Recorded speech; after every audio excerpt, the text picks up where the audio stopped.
Just a quick reminder that each of my videos has English subtitles, and if you end up liking this video, I would appreciate a like. So, enjoy!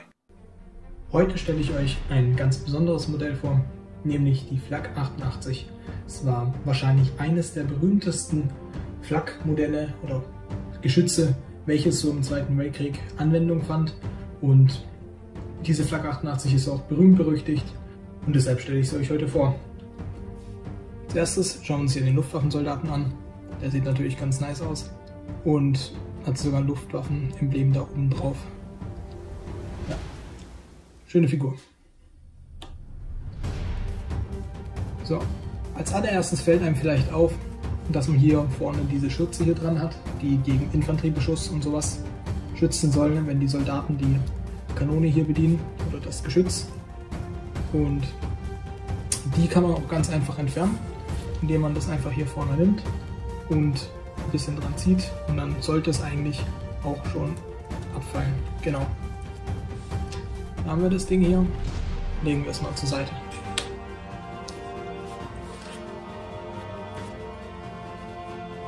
So sieht die Flak ohne diese Schürze aus. Oder ohne diese Schutzpanzerung. Ich bin kein Geschichtsprofessor, also ich habe keine Ahnung, wie das Ding heißt. Ich will es einfach irgendwie Schutz nennen, Schutzpanzerung oder sowas, und dann passt das schon, glaube ich. Ich meine, ihr wisst ja, was ich meine. Das Tolle an diesem Modell ist, meiner Meinung nach zumindest, dass sie relativ gut zur Minifigurengröße passt. Also wenn ihr Vergleichsbilder anschaut, dann baut es doch einigermaßen hin, also von der Figur und von der Größe der Flak.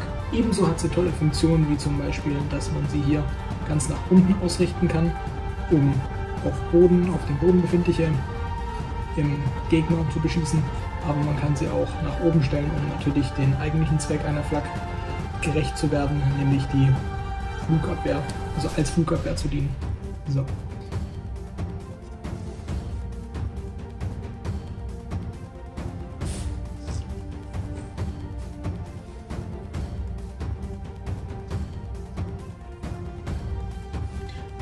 Wie ihr hier auch sehen könnt, habe ich hier versucht, so ein paar kleine Details einzubauen, zum Beispiel dieses Rädchen hier, womit man dann, also theoretisch könnte man dann schrauben und das einstellen, ebenso wie dieses kleine Rädchen hier, aber die sind natürlich nur optisch, also visuell, haben keine richtige Funktion. Dann gibt es hier auch noch dieses Periskop, was ich ganz, oder Sextant ist es, glaube ich, aber also im Modell ist es auf jeden Fall eine Zielvorrichtung, und ich finde, es passt eigentlich ganz gut. Vor allem, wenn man sich so wieder Vergleichsbilder anschaut, dann gibt es da irgendwie auch so ein geschwungenes Teil. Ich bin kein Historiker oder sonst irgendwie, ich habe nicht Geschichte studiert, von daher, ich nehme einfach das Modell, schaue mir Bilder dazu an und baue irgendwas Schönes, ohne da wirklich jetzt jedes Detail verstehen zu müssen. Also hier unten müssten eigentlich auch noch irgendwelche Räderchen sein, aber ich meine, in diesem Scale kriegt man das einfach nicht hin. Weil da müsste man es viel, viel größer bauen und dann passt es wieder nicht mehr zu der Minifigur. Und ich finde, das ist hier eigentlich ganz gut erreicht.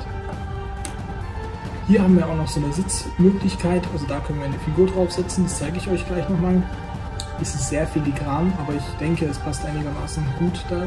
Also wenn man hier eine Figur draufsetzt, und hier hinten, da wird wie gesagt die Munition einfach reingesteckt, und hier ist noch so ein Ladehebel, also den kann man theoretisch bewegen und dann ist es zu und dann kann gefeuert werden oder sowas. Ein bisschen schräg ist es schon hier.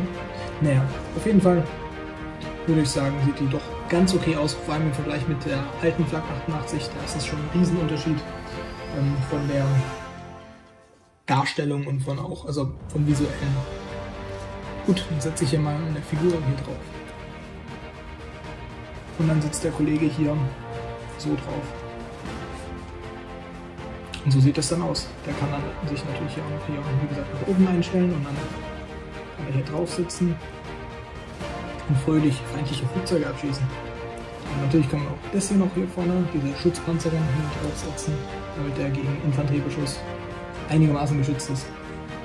Ja, man merkt schon, ein bisschen kritisch hier, weil der Kollege kann ein bisschen abgeschossen werden von der Seite, aber es ist ja nur ein Modell und nur für Mocks gedacht, also es ist kein Spielmodell, deshalb ist es auch so filigran. Also der Kollege hier, der sitzt da auch nicht gerne drauf, weil der macht da gerne einen Abgang.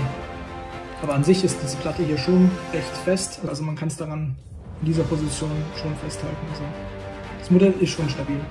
Auch die Beine, daran kann man es auch belasten. Das Modell ist filigran, aber es ist auch stabil. Also man muss jetzt keine Angst haben, dass es einen komplett irgendwie komplett verreckt, wenn man es einmal anfasst, weil das ist nämlich nicht der Fall.